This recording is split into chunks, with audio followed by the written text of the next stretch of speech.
college football's sleeping giant, Georgia, is wide awake. Pasadena, California. It will take some getting used to for Southeastern Conference football fans to see Georgia as a real-life powerhouse rather than a metaphor for missed opportunities and squandered prosperity, a reputation the Bulldogs have earned the hard way. No matter how many All-Americans or #1 draft picks rolled through Athens over the years, the image of Georgia football for much of the past 4 decades has been something akin to the royal family of a former world power, maintaining the stuffy facade of significance amidst declining institutional ambition and importance. But finally, it seems that Georgia's status as a chronic underachiever is about to end. The Bulldogs are entering the college football playoff as SEC champions for the first time since Urban Meyer and Nick Saban began to rule the league in the mid-2000s, and regardless of what happens from here, it feels more like a turning point than a one-off. A program that has all the natural advantages to win at the highest level probably is about to do just that, and perhaps for several years to come as a national title contender. Rose Bowl, Georgia, Oklahoma helped change college football. Woken column, Georgia's Nick Chubb is most unfairly overlooked superstar. More, Bob Stoops now plays role of biggest Oklahoma fan, which is really how it should be when you consider that Georgia, which faces Oklahoma in the Rose Bowl on January 1st, has just as many resources as Alabama, Ohio State, Texas and Southern California, but for some reason has yet to turn them into a sustained run of dominance. If people think this is the last time it's going to be like this, they're sadly mistaken, Georgia defensive end Lorenzo Carter said.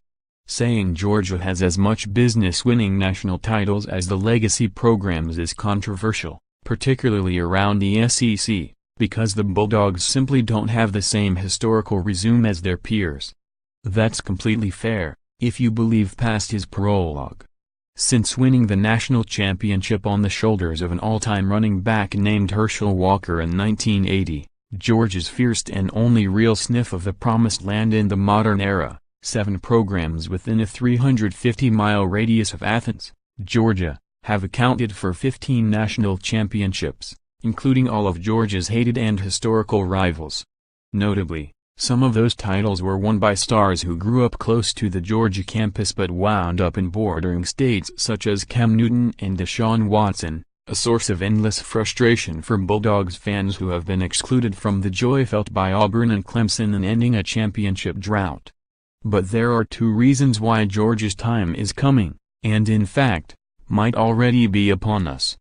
The first, quite simply, is that the state of Georgia is producing good football players at an unprecedented level, the product of a population boom in the metro Atlanta area over the past 25 years and an investment at the high school level that has brought better coaching and improved academic support for college eligibility.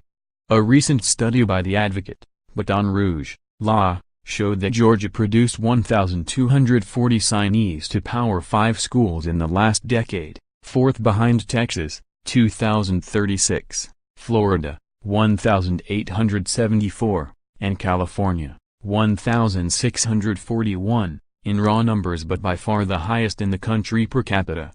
And the quality is there along with the quantity. Georgia had 41 4- or 5-star players on the 247 sports composite rankings for the 2018 class, 33 in the 2017 class. 27 in the 2016 class and 32 in the 2015 class. You always mentioned it when you talked about Ohio, Pennsylvania, Florida, Texas, but all of the sudden number 1 through 20 in Georgia might be better than any other state out there, said Eric Richards, an Atlanta resident and the national recruiting director for the U.S. Army All-American Bowl. You look at Gwinnett County, in the northeast suburbs of Atlanta, alone. It's become a breeding ground for probably the most competitive high school football I've seen in the country, and I fly all over the country. I see the Modern in Southern California, and Bishop Gorman, in Las Vegas, and so on, but I don't know top to bottom that there's a more talented region than the football being played in Gwinnett County. Much of that is rooted in sheer numbers, Metro Atlanta growing from 2.9 million people in 1990 to nearly 6 million today in an area where football already was popular, but there are other factors as well. Richards said the Hope Scholarship program in Georgia, which was created in 1993, helped recruit high school coaches, including from neighboring Florida, with the promise of funding their own children's college education. In addition, he said, many of the suburban public schools in Atlanta have developed booster clubs that run annual budgets of more than $250,000 to help fund things such as coaching and facilities. You don't hear amounts like that outside of Texas, he said. And while it's never a guarantee all the great players from Georgia will end up as Bulldogs, especially with every school in the SEC and ACC recruiting hard in the state as well as many Big Ten schools trying to plant a flag in Atlanta, it's certainly a leg up for Kirby Smart, whom Georgia hired 2 years ago largely because of his ties to the school and the state. The one thing Kirby has over most coaches taking over a program is the fact he played here. His dad was a high school coach here, he knows the high school coaches, he recruited the area when he was at Alabama, said former Georgia coach Jim Donnan, who coached Smart his final 3 seasons as a player. If you're Georgia saying, hey, what do we have to do to beat Alabama? Facilities, coaching, players, whatever it's going to take. Well, now we've got one of their coaches who's a graduate of this school, so he knows the roadmap. Which leads us to the second, and perhaps more nuanced factor in Georgia becoming a football power: it simply decided to be one. That's not something very many programs can snap their fingers and decide. Even if Boston College or Oregon State or Mississippi State hired the best coach it could possibly hire and built the best facilities in the country, there are natural limitations in place that work against those schools acquiring enough talent to consistently compete for national championships. Georgia never had those limitations. In fact, you could argue the Bulldogs had so many advantages, whether it was their talent-rich location, loyal fan base, or the reputation of Athens as one of the nation's coolest college towns, that the administration never really tried as hard as it should have. When the SEC changed from a regional league into the biggest brand name in college sports, an evolution fueled by unprecedented money and pressure to win national championships in football, Georgia essentially made the decision to stay above the fray, admirably, in some ways, naively in others. Georgia's policies on marijuana infractions and other behavioral issues, for instance, were notoriously more stringent than its SEC competitors, and still are, in many ways, though some off-field problems in the past year have been handled in a more in-house manner. There was also a lingering facilities problem until this year when Georgia's $30 million indoor complex opened, something the school was almost stubborn about not doing during the Mark Richt era.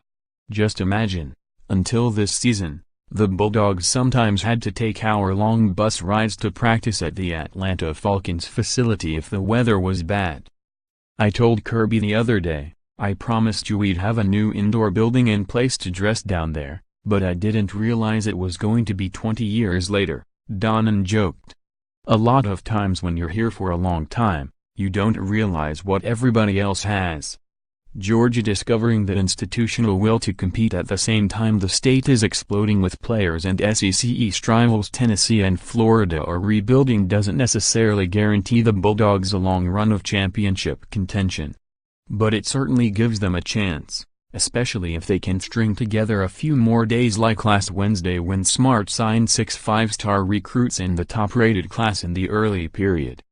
Before the season, I felt like if you're going to get some of Georgia, you better get it this year because the way he was recruiting, it looked like it was ready to go, Donnan said.